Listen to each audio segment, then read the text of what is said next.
നമസ്കാരം.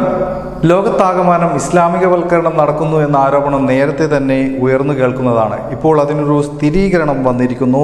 അതിൽ ഏറ്റവും പ്രധാനപ്പെട്ടത് യൂറോപ്പിൽ നിന്നുള്ള ചില കണക്കുകളാണ് ഇപ്പോൾ പുറത്തു വന്നത്. അതായത് ബ്രിട്ടനിൽ, ഇംഗ്ലണ്ടിലും വെയിൽസിലും നവജാത ശിശുക്കളുടെ പേരുകളിൽ ഒന്നാം സ്ഥാനം ഇപ്പോൾ മുഹമ്മദ് എന്ന പേരിനാണ് എന്ന കണക്കുകളാണ് വരുന്നത്.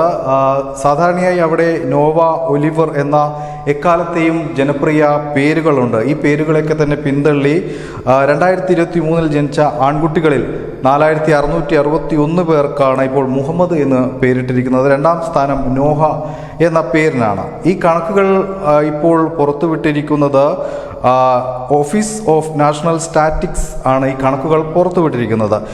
2016 മുതൽ മുഹമ്മദ് എന്ന പേര് ആദ്യ 10-ൽ ഇടം പിടിച്ചിരുന്നു. ആദ്യമായാണ് മുഹമ്മദ് ഇപ്പോൾ 1-ാം സ്ഥാനത്തേക്ക് എത്തുന്നത്. ഈ കണക്കുകളാണ് ഇപ്പോൾ അവർ പുറത്തുവിട്ടിരിക്കുന്നത്. ബ്രിട്ടൻ, കാനഡ, ഓസ്ട്രേലിയ, US എന്നിവിടങ്ങളിൽ മുസ്ലിം ജനസംഖ്യ വർദ്ധിക്കുന്നു എന്നാണ് ഈ കണക്കിലൂടെ, ഈ റിപ്പോർട്ടിലൂടെ അവർ പറയുന്നത്. മാത്രമല്ല, നേരത്തെ തന്നെ കാനഡയിലും ബ്രിട്ടനിലും നിരവധി ക്രിസ്ത്യൻ പള്ളികൾ മസ്ജിദുകളാക്കി മാറ്റിയ സംഭവങ്ങൾ ഉണ്ടായിരുന്നു.